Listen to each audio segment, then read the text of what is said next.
castelo forte é o nosso Deus. Nós vamos passar agora, irmãos, diretamente ao nosso estudo, lembrando aos irmãos que nós estamos falando acerca do ser de Deus, né? A pergunta número 7 do Catecismo Maior, que nos traz a pergunta a respeito de quem é Deus. E nós já trabalhamos o primeiro aspecto, né, o primeiro atributo, a primeira qualidade de Deus, designação de Deus, né, ou predicação de Deus, que é o fato de Deus ser Espírito. E nós vimos as implicações de como nós devemos nos comportar diante do fato de ser o nosso Deus espiritual.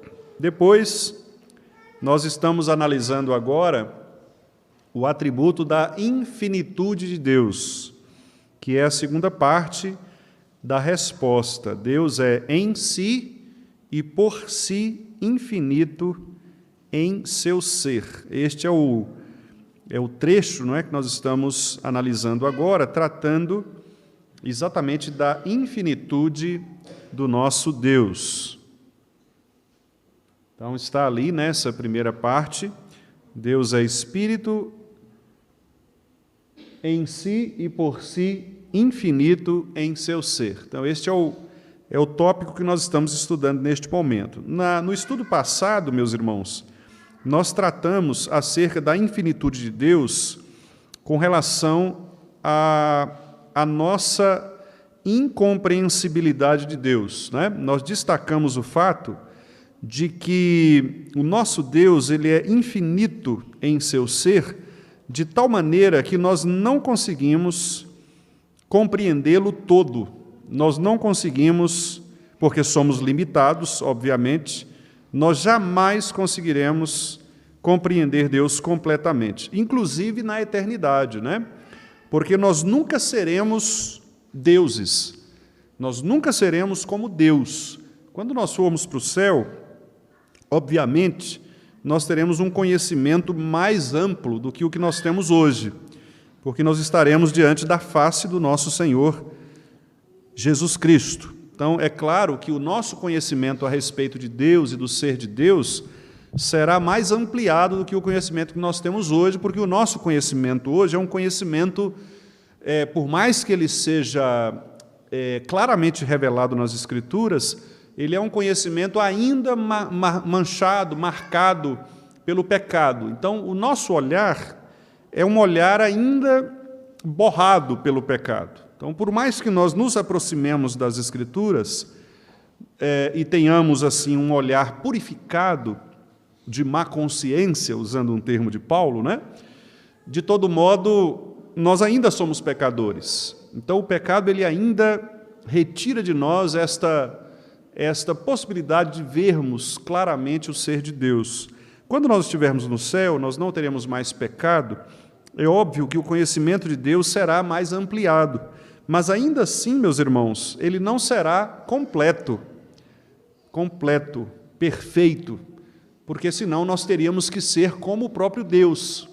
Então, as Escrituras dizem que só o Espírito de Deus perscruta as coisas de Deus. Então, só o Espírito de Deus conhece Deus plenamente.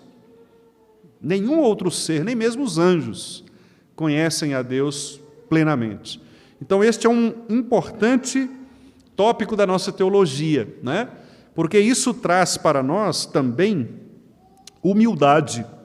Isso deve, ou deveria, né, produzir em nós humildade, exatamente pelo fato de que nós deveríamos saber que quando nós nos dirigimos às Escrituras Sagradas para conhecer a respeito de Deus, quando nós estudamos teologia, nós não estamos fazendo uma ciência a respeito de Deus como as demais ciências fazem para tentar revelar conhecimentos. Na verdade, nós vamos com toda a humildade dispostos a recebermos do Espírito Santo do Senhor a revelação que Ele próprio produziu por meio da inspiração do texto e que agora Ele ilumina a nossa mente, nosso coração, para que a gente possa entender. Então, nós sempre devemos partir para o conhecimento de Deus com humildade, nunca com aquela intenção de que nós vamos prescrutar, analisar, destrinchar o ser de Deus. Muito pelo contrário, nós devemos nos calar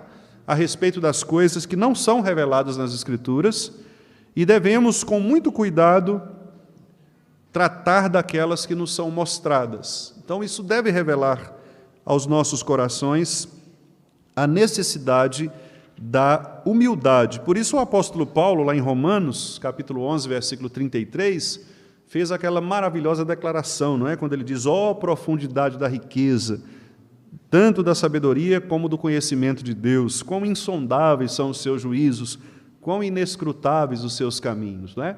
Então, Paulo ali demonstrando todo o seu louvor, o reconhecimento desta infinitude, desta grandeza de Deus que é absolutamente insondável de maneira completa por qualquer um dos seres humanos.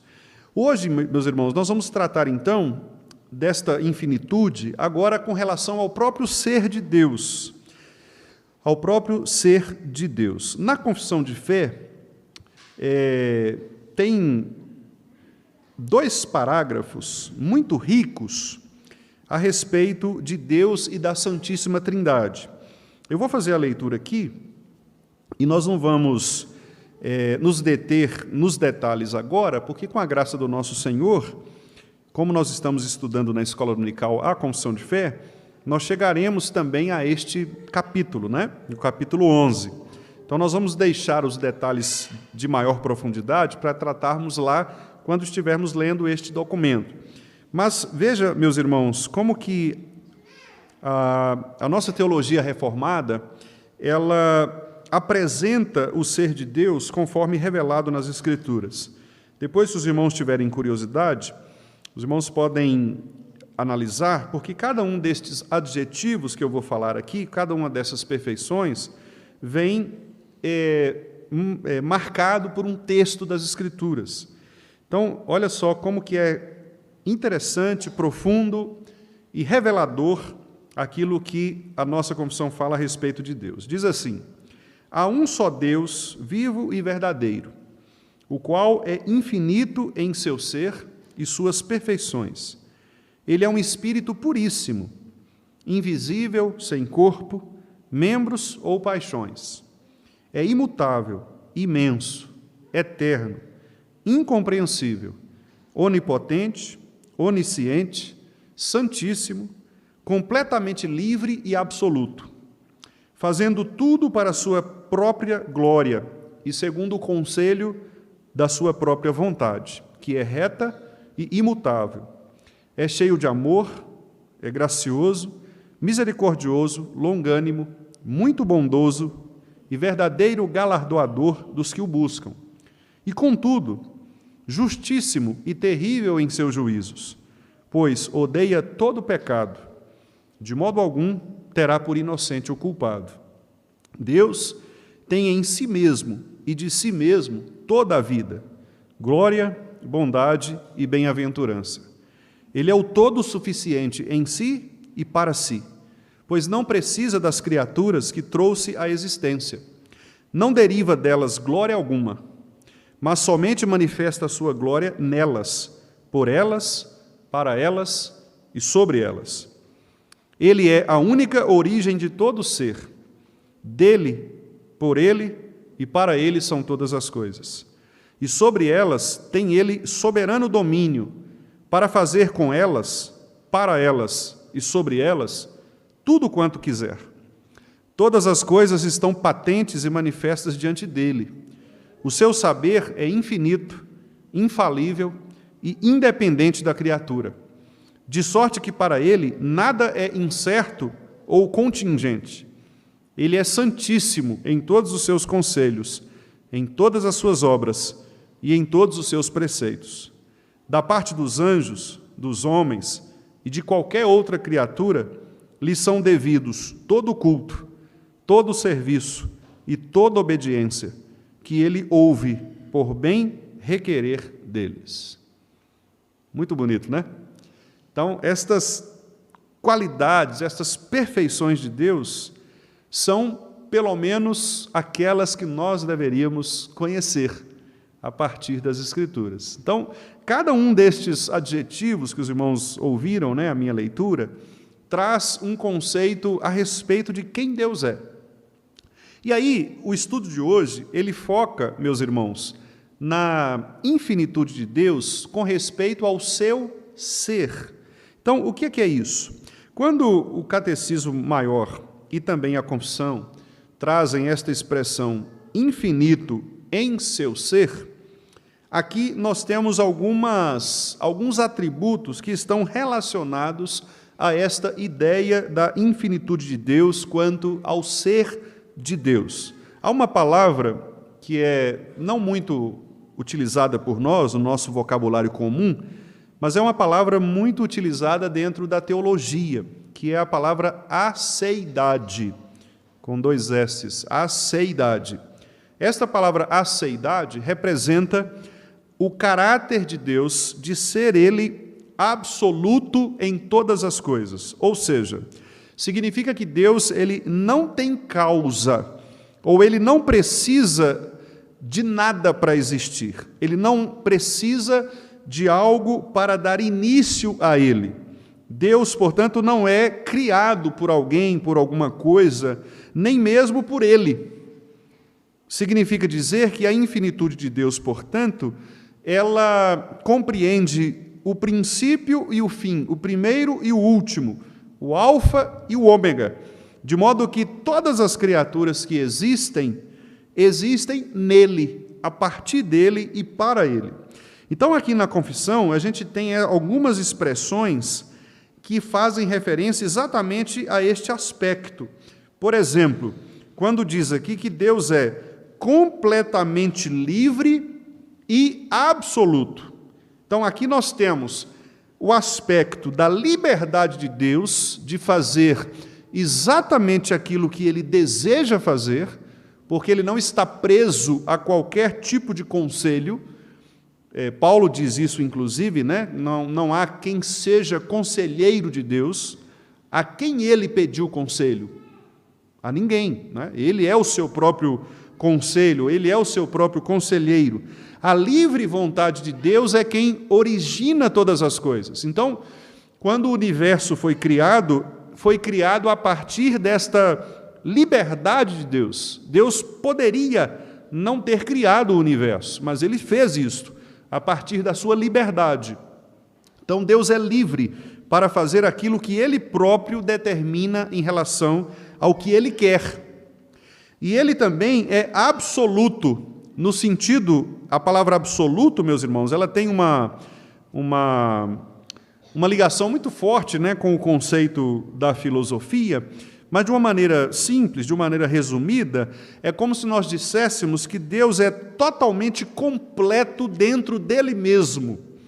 É como, imagine, é claro que toda comparação aqui não vai funcionar, porque qualquer comparação ela é pequena em relação ao ser de Deus, mas imagine uma esfera, aquelas esferazinhas que a gente usa em enrolamento, esferas. Imagine aquela esfera, sendo ela toda maciça, como uma bolinha de chumbo, toda maciça. Ou seja, a ideia é que Deus, Ele é completo, Ele está totalmente completo dentro do seu próprio ser. Não há nada que esteja fora de Deus. Então, eu vou dar um exemplo. Geralmente, quando nós falamos de qualidades, nós pensamos na pessoa e aí nós juntamos a qualidade àquela pessoa. Por exemplo, você fala assim, o irmão presbítero Alain é uma pessoa muito simpática, Então, você tem a pessoa do Alain, o corpo do Alain ali, a pessoa, e junto do Alain, dentre várias qualidades que ele tem, vários atributos que ele tem um pedacinho dele, uma porção dele que é ser simpático. Mas o Alain, ele não é a simpatia. ele possui a simpatia. Ele tem algo de simpático, mas ele é outras coisas também. No caso de Deus, quando nós falamos que Deus é, nós não estamos falando que Deus tem um tanto de coisa pendurada a Ele, somada a Ele. Nós estamos dizendo que Ele é aquilo que nós estamos nos referindo. Então, se eu digo Deus é amor, Deus não possui amor. Não é uma característica que está grudada em Deus, está somada a Deus, como se nós pudéssemos chegar ali e extrair de Deus o amor e deixar Deus com as outras perfeições. Não, o amor é Deus. Pensa na esfera. Não tem como você tirar dali aquilo que está em todo o seu ser, correto? Então, falar do ser de Deus não é atribuir a Deus. Tanto é que esta palavra, atributos, ela é inclusive questionável por alguns teólogos, não todos, né? A maioria aceita como sendo uma boa expressão para se referir, mas outros questionam dizendo, quando eu digo atributo, parece que eu estou atribuindo ou acrescentando algo. Então, alguns preferem tratar como a confissão trata, no sentido de perfeições. Por isso que a confissão diz assim, o qual é infinito em seu ser e suas perfeições.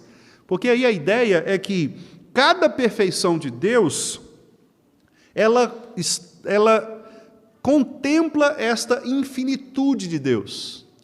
Então, assim, meus irmãos, não dá para a gente separar em Deus, por exemplo, a misericórdia da justiça, ou o amor da bondade, certo? Nós não vamos conseguir separar. É como se todas estas perfeições, elas fossem uma coisa só. Uma coisa só. Então, quando você pensa no Deus que é justo, esta justiça, ela está totalmente preenchida de amor, de verdade, de bondade, de misericórdia, de graça. Percebe? Nós não conseguimos, tipo assim, dizer, não, Deus, neste caso, Ele é só isto. Não, Ele é todo. É isso que a palavra absoluto significa. Ele é todo. Ele é totalmente, ele é completamente dentro de si mesmo perfeito. Então, por isso que nós, ao falarmos da infinitude de Deus enquanto ser, nós devemos considerar totalmente impossível o fato de nós compreendermos qualquer uma das qualificações de Deus fora do seu próprio ser. Então, eu repito, Deus não possui amor, Deus não contém amor, Deus é amor. Deus não contém bondade, Ele não possui bondade, Ele é a bondade. Certo? Deus não tem um pouco de justiça, Ele é a justiça. Deus não tem misericórdia, Ele é misericordioso. Por isso que as Escrituras, o verbo que as Escrituras utilizam é exatamente este, é. Tu és clemente, Deus é amor, justos são os teus caminhos. Observe que todos os verbos são verbos que vão exatamente caracterizar ou predicar o ser de Deus, né? Então, isso é muito importante, porque quando nós entendemos que Deus ele é dentro dele próprio, completo, a Deus, portanto, meus irmãos, não falta absolutamente nada. Deus não pode ser acrescido de qualquer de suas qualificações, porque Ele é completo.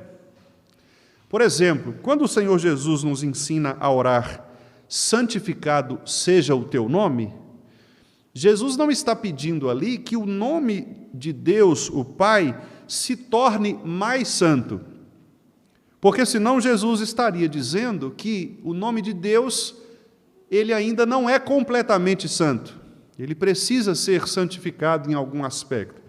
O que Jesus está dizendo ali é que, a partir da nossa relação com Deus, o nome de Deus, ele é destacado, ele é focado, por assim dizer, no povo de Deus, no seu povo, de maneira que Deus ele é mostrado, ele é engrandecido por meio das obras do seu povo. Eu vou dar uma explicação usando um texto bíblico. Quando Deus chama Abraão para sair da terra, da parentela, ele diz assim: de ti farei uma grande nação e te engrandecerei o nome. Deus promete engrandecer o nome de Abraão. Mas por que Deus faz isso? Para que Abraão pudesse, pelo seu testemunho, pela dignificação do seu nome, pudesse refletir a glória do nome de Deus. Então, não é a glória de Deus que será aumentada, porque ela é perfeita. Não é o nome de Deus que será aumentado, ele é perfeito. Mas é o reflexo do nome de Deus na vida do povo de Deus.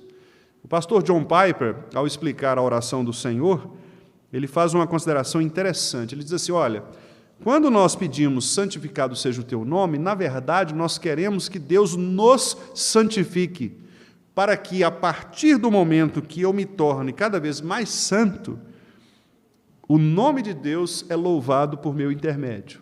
E aí ele cita o Salmo 69, em que o salmista diz assim: não sejam envergonhados por minha causa aqueles que esperam em ti. Porque muitas vezes nós, povo de Deus, podemos cair na tentação, no pecado, de desonrarmos o nome do Senhor. O nome de Deus permanecerá intocável. Mas nós, enquanto seu povo, manchamos a reputação do nome de Deus. Deus não é diminuído, percebe? A perfeição de Deus permanece inalterada. Nós, como seu povo, é que somos manchados. Correto? Então, quando nós falamos do ser de Deus como infinito, esta ideia da aceidade que eu falei com os irmãos, que é considerar o ser de Deus e suas perfeições naquilo que ele é absolutamente, nós estamos falando exatamente disso, meus irmãos, da qualidade de ser Deus, aquele que é todo-poderoso e suficiente nele mesmo. Deus não precisa de ninguém. Deus não precisa de nada. Ele não precisa de nenhum de nós. Ele não precisa dos anjos. Ele não precisa de absolutamente nada. Ele precisa apenas dele próprio. Ele é a sua própria suficiência. Ele não precisa de ninguém mais, de nenhum outro ser para existir. Vamos ver alguns textos bíblicos que, de certo modo, apontam para algumas destas verdades que nós estamos apontando aqui. Vamos ver, por exemplo, o Salmo 115, versículo 3. Salmo 115, verso 3. Os salmos estão carregados de expressões deste tipo, porque os salmos são geralmente cânticos, não é? São expressões de louvor, de adoração. Então, por essa razão, os salmistas invariavelmente apontavam perfeições de Deus, né?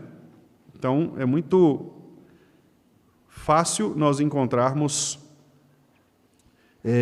as perfeições de Deus expressas nos Salmos. Então, Salmo 115, 3. Vamos ler juntos? No céu está o nosso Deus e tudo faz como lhe agrada. Então, a ideia aqui é: Deus é completamente livre. Ele faz tudo o que lhe dá prazer.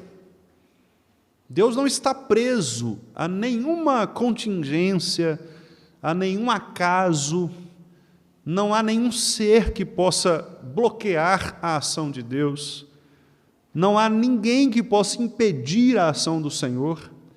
Por isso o profeta Jeremias disse: agindo Deus, quem impedirá? É impossível. Eu me lembro que, certa vez, eu, estudando a respeito destas questões relativas à soberania de Deus, eu li um trecho de um livro que é uma heresia pura, que é o livro do Kenneth Hagin, Escreve Agin, com H-A-G-I-N. O Kenneth Hagin, ele conta, nesse livro que ele escreveu, que ele teve uma revelação, um sonho, né? E que nesse sonho havia uma briga entre ele e Satanás. Como se Satanás ficasse perdendo tempo, né? Satanás tem coisa mais importante para fazer do que ficar brigando com os outros, né? Mas tudo bem, o Hagin teve essa ideia aí. E aí diz o Hagin que ele, brigando com Satanás e tal, Jesus apareceu. Jesus apareceu, e aí, no que Jesus apareceu, o Hagin chamou Jesus, perguntou Jesus, na verdade, né, por que Jesus estava ali, e aí Jesus teria dito para ele o seguinte: olha, essa briga é sua. Enquanto você não me autorizar a entrar, eu não vou entrar nessa briga. Agora, se você autorizar, aí eu entro nessa confusão, né? E nisso aí o Hagin, então, defendia a ideia de que nós temos de autorizar, invocar Deus para que Ele haja. Enquanto a gente não der permissão para Deus agir, Ele não vai agir. Então a ideia é, se você está tendo alguma guerra espiritual, alguma batalha aí, né, você precisa deixar Deus entrar, deixar Deus agir, senão Ele não vai agir na sua vida. Isso é uma heresia, né? Clara. Porque quem é que pode impedir a ação do ser de Deus? Qual é esse homem que pode dizer para Deus, faça isso ou faça aquilo? Eu determino. Faz isso, faça aquilo. Não é? Deus é absolutamente livre. Tudo faz como lhe agrada. Tudo. O que Ele quiser fazer, Ele vai fazer. Por isso, Jesus, ao conversar com Nicodemos, disse, né? Você precisa nascer de novo. E o Espírito, ele age como quer. É como o vento. Você não sabe de onde ele vem nem para onde vai. Assim é o Espírito. Ele age como quer. Deus é poderoso, meus irmãos. E um grande perigo que nós corremos ao interpretarmos isto, né, esta doutrina, é pensarmos que nós somos capazes de certa maneira, impedir a ação de Deus. Né? E, às vezes, nós fazemos isso até com um tom de espiritualidade. Né? Às vezes, nós achamos que vamos impedir a ação do Espírito Santo por uma coisa ou outra. Né? E, às vezes, até no culto, a gente começa a, muitas vezes, proferir algumas dessas palavras como se nós tivéssemos que dar permissão ao Espírito Santo de Deus para agir. Não é? Espírito, venha, Espírito Santo, age sobre nós. Não é? Nós estamos aqui, e aí nós te chamamos, clamamos o Senhor para que o Senhor venha. Meus irmãos, Deus é onipresente. Ele está em todo lugar. E Ele vai agir. Vai agir na hora que Ele quiser, do jeito que Ele quiser. Ele é soberano sobre todas as coisas. Tudo Ele faz como lhe agrada. Ele é absoluto. Vamos ver aqui outro texto, Êxodo 3:14. Esse é um texto clássico, né, que é o texto em que pela primeira vez na Bíblia, nós lemos a respeito do nome próprio de Deus, né? Êxodo 3:14, que é quando Moisés pergunta a Deus como que ele deveria se referir, né? O que eu direi para eles quando eles me perguntarem qual é o seu nome? E aí Deus diz para ele, pela primeira vez, o seu nome, que é a tradução do hebraico Yahvé, que é um tetagrama, né? São 4 letras. Nós não temos uma tradução definida na língua portuguesa, porque no hebraico nós não temos vogais. A língua hebraica ela não tem vogal. A língua hebraica é uma língua somente de consoantes. Ela é chamada de língua gutural. Por isso que a gente não consegue pronunciar o hebraico bíblico, né? Da maneira como ele é muito difícil, porque não faz parte. Para facilitar, teve um grupo de estudiosos que criaram alguns símbolos para indicar o som vocálico, né? Ou indicar algumas vogais. Por isso que a gente fala Iavé como se tivesse o I, o A e o E. Mas, na verdade, o nome de Deus, no original, ele não pode ser, ele não dá para a gente pronunciar. É como se fosse é mais parecido com um sopro, talvez um ruá, algo assim, uma espécie de ruá. Não dá para, você não tem uma pronúncia. Mas a gente convencionou dizer Iavé porque os massoretas, que foram esses estudiosos que tentaram vocalizar, né, o hebraico, para facilitar a nossa audição, mas não tem como. Iavé é só uma convenção. O Iavé não é o nome próprio, de fato, né? O que aparece na Bíblia aí é esse eu sou o que sou, é como se fosse o verbo ser. É exatamente o verbo ser, né? Que no hebraico é esse verbo ruá, que tem muito a ver com o espírito, que é o mesmo espírito lá de Gênesis, que paira sobre a face das águas, né? É o vento, é o sopro, é o ser de Deus. Então, quando Deus diz para Moisés aí no Êxodo 3,14, vamos ler? Disse Deus a Moisés, eu sou o que sou. Disse mais, assim dirás aos filhos de Israel, eu sou, me enviou a vós outros. Então, quando ele diz eu sou, aí é exatamente a ideia que nós não temos na língua portuguesa, mas é a ideia de um ser completo. Por isso a ideia do absoluto. É aquilo que eu disse para os irmãos. Deus é totalmente completo em si mesmo, dentro de si mesmo. Essa é a ideia do ser. Então, repito, a Deus não são acrescentadas coisas. Ele é aquilo. Então, se você pensa amor, o que é o amor? Deus. Deus é amor.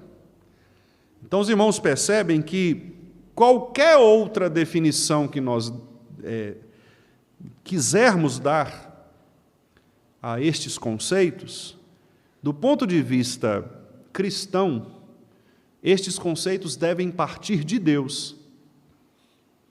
Por exemplo, Deus é amor. Então, o ser de Deus é amor. Repito, Deus não tem amor. Deus não possui amor. Deus é amor. Então, Paulo diz assim, lá em 1 Coríntios 13, o amor não se conduz inconvenientemente. Por quê? Porque Deus não se conduz inconvenientemente. Paulo diz, o amor não se alegra com a injustiça. Por quê? Porque Deus não se alegra com a injustiça. O amor tudo sofre. Por quê? Porque Cristo tudo sofreu. E Cristo é Deus. O amor tudo espera. Por quê? Porque Deus sabe o tempo de todas as coisas. E o amor dá tempo ao tempo, porque Ele é dono do tempo. Percebe? Então, todos os conceitos que aparecem na Bíblia, eles necessariamente estão ligados ao ser de Deus. Por isso que você não vai encontrar na Bíblia conceitos que estejam distintos do ser de Deus. Não pode haver um conceito de bondade que seja diferente do ser de Deus. Um conceito de misericórdia que seja diferente do ser de Deus. Um conceito de justiça que seja diferente do ser de Deus. Então, o que é a justiça? Então, nós temos lá, Deus é justo em todos os seus caminhos, ou seja, Ele é reto. Então, a justiça implica retidão, fazer cumprir o direito, o que é certo. Então, isso tem implicações em todas as áreas, todas as áreas. Nosso grande problema, meus irmãos, é achar que existem coisas que são criadas por Deus e outras que são criadas por nós, e as que são criadas por nós têm o mesmo peso daquelas que são criadas por Deus. Por exemplo, nós falamos de beleza. A Bíblia diz que Deus, ele é belo. Ou seja, o que é a beleza em Deus? É exatamente esta qualidade de não ter imperfeições, não há feiura em Deus. Se não há feiura em Deus, Deus, ele é perfeito. Uma coisa, quando a gente acha uma coisa bonita, você não diz assim, isso é perfeito. Não é? Olha, ele é perfeito. Olha o rostinho, gente. É perfeitinho. Né? Ela é linda. Olha, é uma perfeição, não tem um defeito. Não é assim? A voz daquela pessoa é perfeita. Por que você fala isso? Porque você está atribuindo esta qualidade de ser absoluta à beleza. Então, isto existe em Deus. Agora, é óbvio, meus irmãos, que o pecado, quando ele entra no mundo, ele corrompe estes conceitos. Por isso que há pessoas que consideram bonito o que é feio, por causa do pecado. O pecado manchou a realidade e manchou a nossa visão da realidade. Então aí a pessoa acha músicas bonitas, quando na verdade são feias. E aí a gente entra numa esfera que é muito difícil de discutir, que é a esfera do gosto. E aí a gente leva estas coisas para o gosto, como se nós disséssemos assim, não, mas o pastor pediu para trocar as músicas, na verdade é porque ele não gosta desse tipo de música. Aí quando vem outro pastor, não, mas o outro pastor, o fulano, é o contrário, ele não gosta daquelas, mas gosta dessas. Aí vem um terceiro, que não gosta nem de uma nem de outra, gosta de um terceiro jeito. Quem tem razão nisso aí? Nenhum dos três. São gostos. Só que, o que nós temos que fazer quando nós estamos diante de gostos? Nós temos que entender o seguinte, os gostos, eles são nossa visão relativa das coisas. Nós não somos perfeitos, não somos absolutos. Absoluto é Deus. Nós somos imperfeitos, relativos. Então, a nossa visão é sempre uma visão parcial. Parcial. Nós nunca vamos conseguir entender perfeitamente o que é a beleza, qual é a música mais bela. Não vamos conseguir, porque nós somos pecadores, nós somos imperfeitos. E a realidade, conforme criada por Deus, ela também foi quebrada pelo pecado. Aquilo que era para ser puro se tornou corrompido, manchado. Os irmãos percebem a dificuldade que nós temos? Então, como é que nós vamos definir essas coisas? Como é que nós vamos chegar a um consenso? Aí nós temos que usar a sabedoria cristã, a prudência cristã, que está expressa na palavra de Deus, para tentarmos aproximar os nossos gostos daquilo que mais reflete o ser de Deus.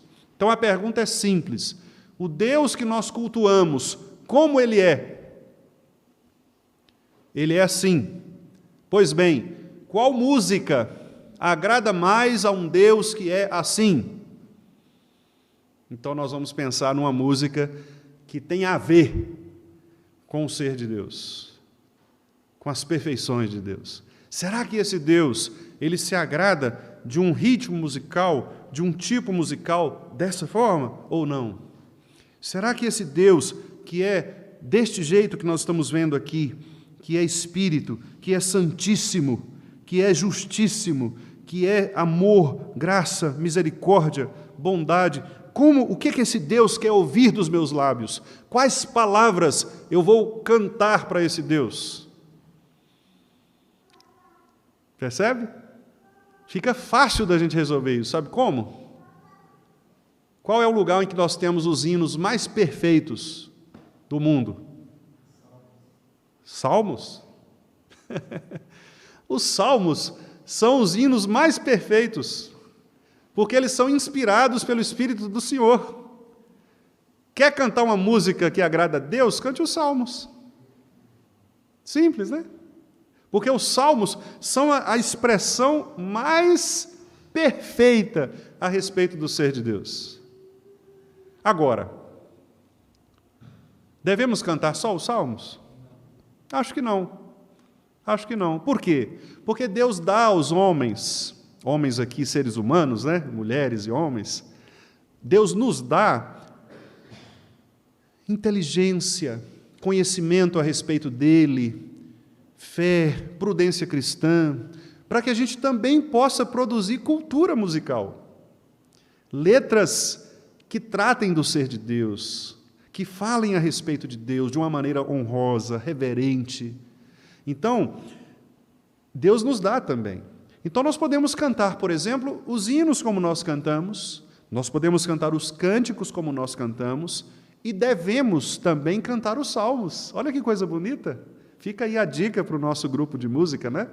Aprender a cantar alguns salmos, os salmos metrificados. É uma coisa maravilhosa, maravilhosa, porque nós vamos estar cantando o quê? A palavra de Deus. Olha que coisa rica. Além de não ter um erro na letra, disso nós temos garantia, nós, além disso, de cantarmos o que é perfeito na letra, nós ainda expressaremos aquilo que é perfeito do ponto de vista do Espírito do Senhor. Não é maravilhoso isso? Então, meus irmãos, quando nós falamos que Deus é absoluto, ou que Ele é infinito em seu ser, em suas perfeições, nós estamos querendo dizer exatamente o fato de que Deus é totalmente completo. E isso tem implicações gravíssimas na nossa vida, né? No modo como nós cultuamos a Deus. Há um teólogo chamado John Frame, ele é citado aqui pelo pastor Joel Bick. O Frame diz assim: o culto bíblico, ao contrário de muitos cultos pagãos, não tem a intenção de satisfazer as necessidades de Deus. O John Frame está dizendo o seguinte: olha, quando nós cultuamos a Deus, nós não estamos diante de um Deus carente, de um Deus que precisa ser bajulado. Deus não é carente, certo? Deus não tem carências. Ah, não, vamos lá, porque a gente precisa... os cultos pagãos, e aí vale a pena aqui fazer essa notinha de rodapé. Por que o Frame fala dos cultos pagãos? Porque no culto pagão, invariavelmente, no paganismo, se tem uma característica do paganismo, é ter que oferecer ao Deus que está sendo adorado alguma coisa para acalmar essa ciumeira dele. Os deuses pagãos, eles são extremamente carentes. Carentes. Por isso que você tem que colocar numa bandejinha lá, um biscoitinho, uma coisa, né, e jogar lá no mar para Iemanjá, porque senão ela fica brava com você. Você tem que dar uma coisa. Se você vai tomar uma cachaça, você joga um pouquinho para o santo, para aquele Deus que está sendo adorado. Quer dizer, você tem que satisfazer a necessidade desse Deus. É sempre assim. Os deuses pagãos, eles são carentes, porque eles querem que os seres humanos agradem a eles no sentido de satisfazer aquilo que eles têm de falta. Nosso Deus não é carente, Ele é completo em si mesmo. Então, quando o povo de Deus chega à presença de Deus para cultuar, nós não chegamos à presença de Deus para oferecer a Deus algo que Ele está meio assim, vamos lá, porque a gente tem que consolar Deus, porque Ele está meio triste. Não. Deus, Ele convoca o seu povo, nós comparecemos diante dEle por convocação dEle, não é uma situação em que eu digo assim, chama Deus aí que a gente quer ter uma conversa com Ele. Não, Ele é quem convoca. O dia é do Senhor. É Ele quem diz, eu estou aqui e o meu povo vem até mim.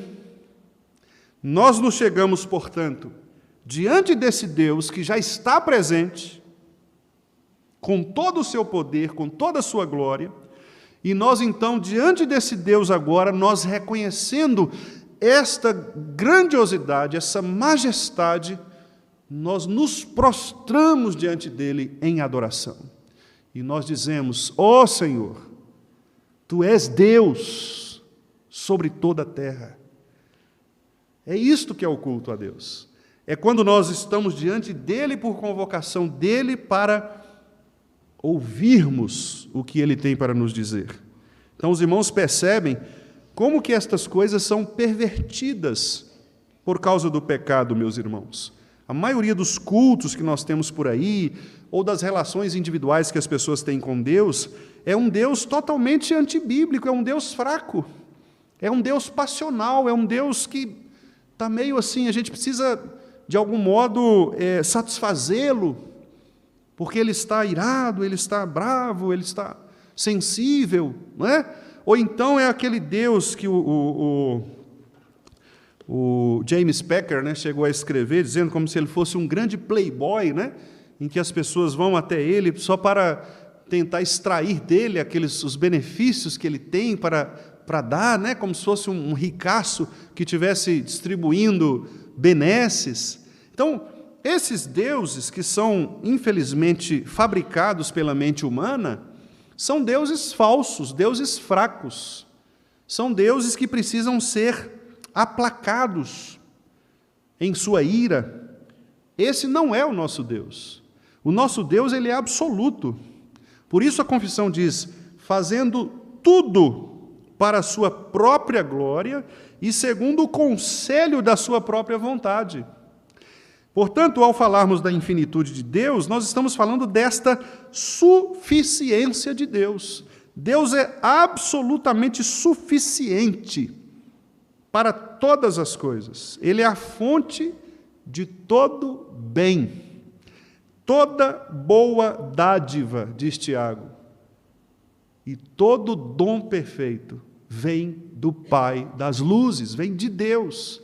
Portanto, os conceitos, como eu disse aqui, de beleza, de justiça, de amor, etc., vêm de Deus. Qualquer tentativa nossa, portanto, de fazer alguma conceituação destas coisas, desconsiderando o ser de Deus, nós estamos, meus irmãos, fadados a errarmos.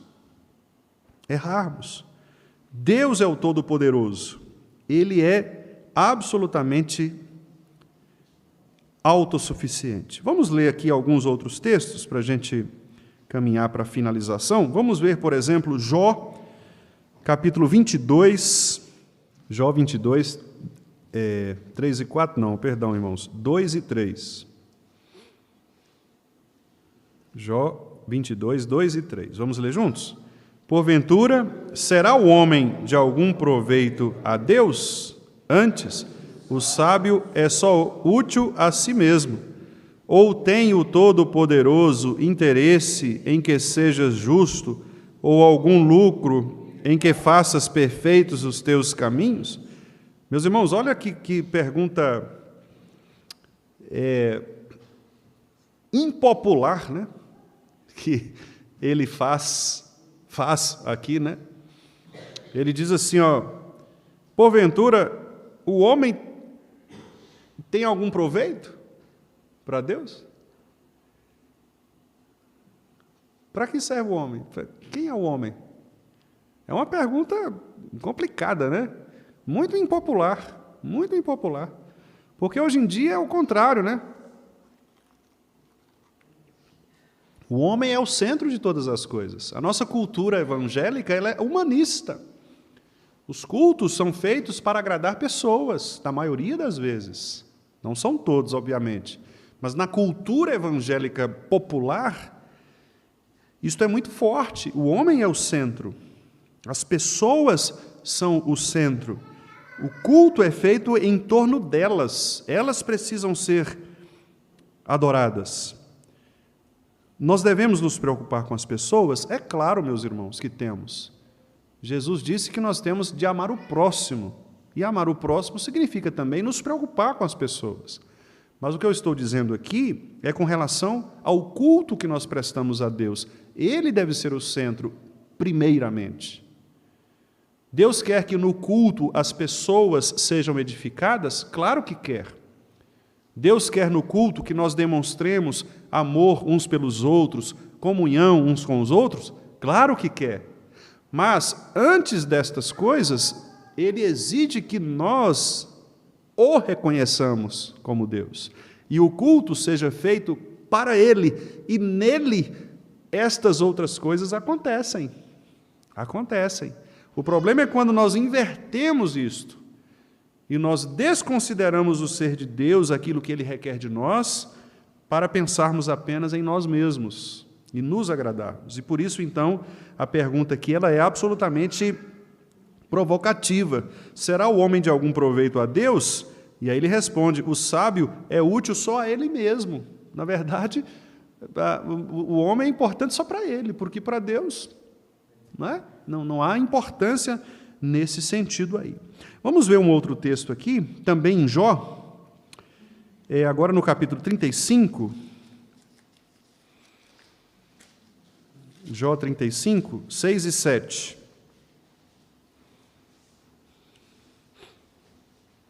Também duas perguntas, né? Na verdade, 3 perguntas aí. Vamos ver? Se pecas, que mal lhe causas tu? Se as tuas transgressões se multiplicam, que lhe fazes? Se é justo, que lhe dás ou que recebe ele da tua mão? Em outras palavras, se você peca ou se você é justo, tanto faz para Deus. É como se dissesse, Deus não... Isso não afeta o ser de Deus. Deus não é modificado nas suas perfeições pelas nossas ações.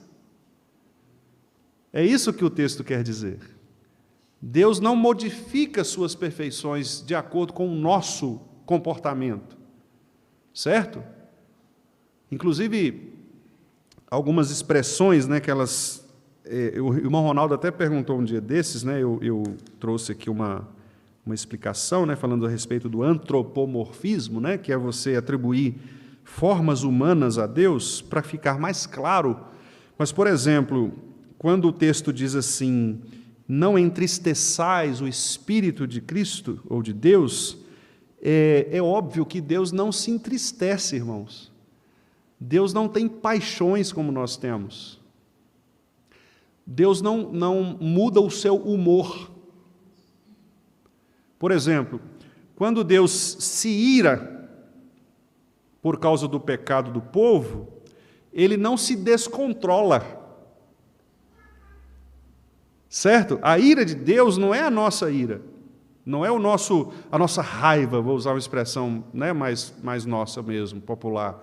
Quer dizer, Deus não, tipo assim, Ele me tratou mal, aí você fica com raiva, né, sobre aquele calor, mesmo que você não responda, mas você fica tenso ali, chateado. Não, Deus não varia. Deus não tem variação. A ira de Deus, ela permanece do mesmo tamanho sempre. Eu sei que não é tão simples entender isso, mas assim, Deus está sempre irado. É isso. Mas Ele também está sempre gracioso. Ele está sempre bom, sempre amoroso. Entendeu? Nós não. Tem hora que você está irado, tem hora que você não está. Deus não, Ele está sempre irado. É isso. Mas como assim, pastor? Por exemplo, Jesus diz que aqueles que não creem nele, a ira de Deus permanece. Veja que o verbo está no tempo presente. Ou seja, durante todo o tempo que a gente está aqui conversando, Deus está irado com o ímpio. A ira dele está sobre o ímpio. Então, tipo assim, Ele não está agora amando aqui e irado lá. Ele está fazendo ao mesmo tempo todas essas coisas. Ok? Ao mesmo tempo todas essas coisas. Nós não. A gente às vezes fica irado, outra hora não. Né? Às vezes a gente fica um pouco chateado, outra hora não. Com Deus não é assim. Com Deus não é assim. Olha só, então, o que diz aí o texto, né? Se pecas, que mal você pode causar a ele? Se você é justo, Você acha que você quer dar a ele algo de sua mão? Então, meus irmãos queridos, eu vou encerrar agora aqui com um texto que é uma doxologia, né? Que é a oração que Davi fez. Eu queria encerrar com esse texto, que é o texto lá de 1 Crônicas. 1 Crônicas 29, 1 Crônicas 29, 10 e 12. Olha que texto maravilhoso. Sei que os irmãos conhecem, né? E há até cânticos, né, nesse trecho. É um texto lindo, né?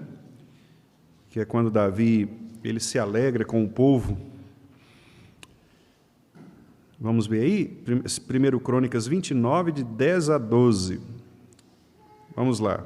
Pelo que Davi louvou ao Senhor perante a congregação toda e disse: Bendito és tu, Senhor, Deus de Israel, nosso Pai, de eternidade em eternidade. Teu, Senhor, é o poder, a grandeza, a honra, a vitória e a majestade, porque teu é tudo quanto há nos céus e na terra. Teu, Senhor, é o reino, e tu te exaltas por chefe sobre todos. Riquezas e glória vêm de ti. Tu dominas sobre tudo.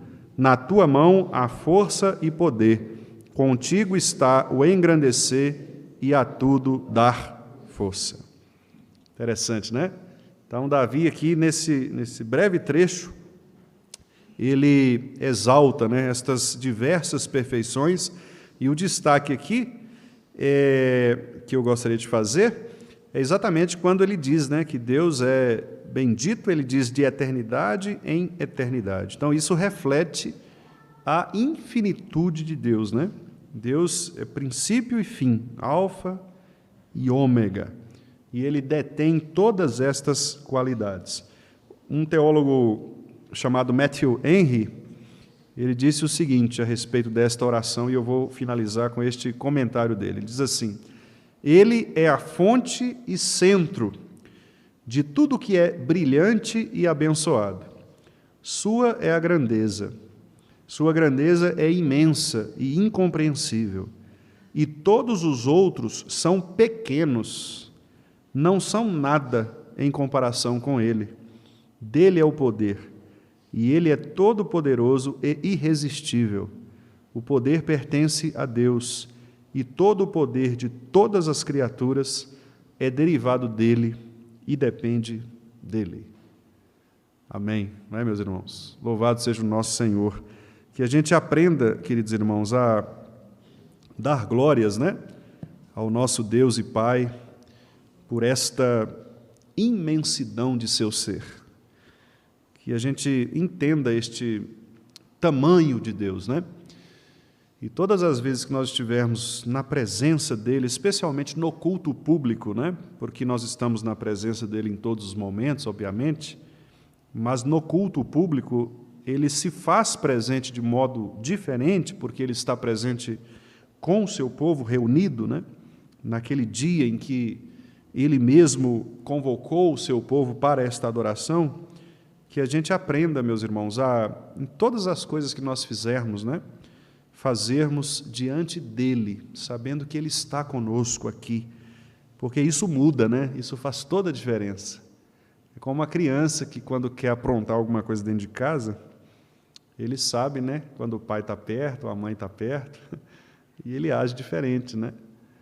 Lembre-se de que quando a gente está no culto, nós estamos diante do Senhor. Então, a gente tem que agir diferente. A gente não pode fazer do jeito que a gente acha que deve fazer. O dono da casa está presente, né? E a gente tem que fazer do jeito que ele quer que a gente faça, pensando nesta santa presença dele conosco, com liberdade, com amor, com sinceridade, mas também com a compreensão obediente daquilo que ele é, das suas perfeições. E assim, certamente, nós vamos adorá-lo de maneira agradável a ele, né? Nós vamos adorá-lo como ele quer. Que ele nos abençoe, meus irmãos, nos guarde, nos instrua, né?